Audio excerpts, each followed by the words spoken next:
Usual, and we are there to provide education for their families. Labor department, director bylaws, they have inspected, they have given certain instructions to that concern. But who is in charge? That person also has died in this accident. So we could not recover, we could not collect all those information. My team is there on the job. Definitely they will collect all those information. Then I will push you to. కూడా రాతపూర్వకంగా మా అధికారులకు ఇవ్వండి.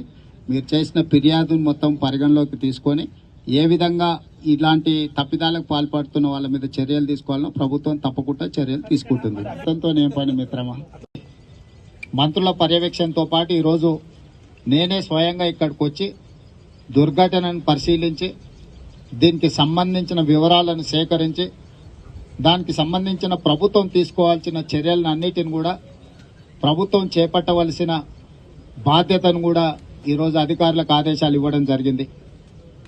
ఈ దురదృష్టకరమైన సంఘటనలో ప్రాణాలు కోల్పోయిన వాళ్ళు బీహార్, ఒడిశా, మధ్యప్రదేశ్, ఆంధ్రప్రదేశ్, తెలంగాణ రాష్ట్రాలకు సంబంధించిన వాళ్ళు ఉన్నారని ప్రాథమిక సమాచారం అందింది. ఇప్పటి వరకు అధికారులు అందిస్తున్న సమాచారం మేరకు దాదాపుగా 36 ప్రాణాలు పోయినాయి. ఇంకా కొంతమంది అచూకీ లేదు. చాలా వరకు వివరాలను సేకరించే ప్రయత్నంలో అధికారులు ప్రయత్నం చేస్తారు. దుర్ఘటన జరిగినప్పుడు పరిశ్రమలో 143 మంది ఉండడం జరిగింది.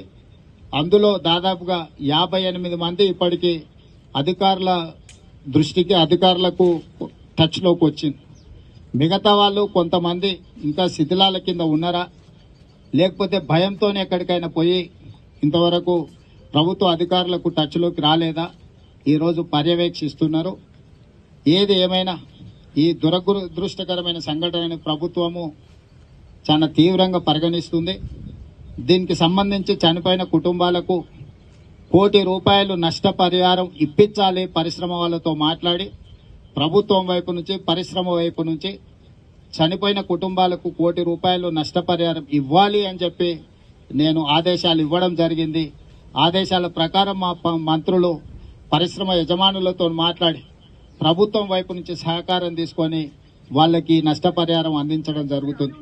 అదేవిధంగా తీవ్రంగా గాయాల పాలైన వాళ్ళకి పని చేసుకోలేని పరిస్థితులు, ఒకవేళ వాళ్ళు బ్రతికి బాగా ఇంటికి వచ్చినా పని చేసుకోలేని పరిస్థితిలో ఉంటే వాళ్లకు ₹10 లక్షల ఇవ్వాలి అని, అదేవిధంగా దెబ్బలు గాయాల పాలై కొంతకాలం పని చేయలేని పరిస్థితిలో ఉండి ఆ తర్వాత మళ్ళీ యథావిధిగా వాళ్ళు పనులకు వెళ్లే పరిస్థితి ఉంటే వాళ్లకు ₹5 లక్షల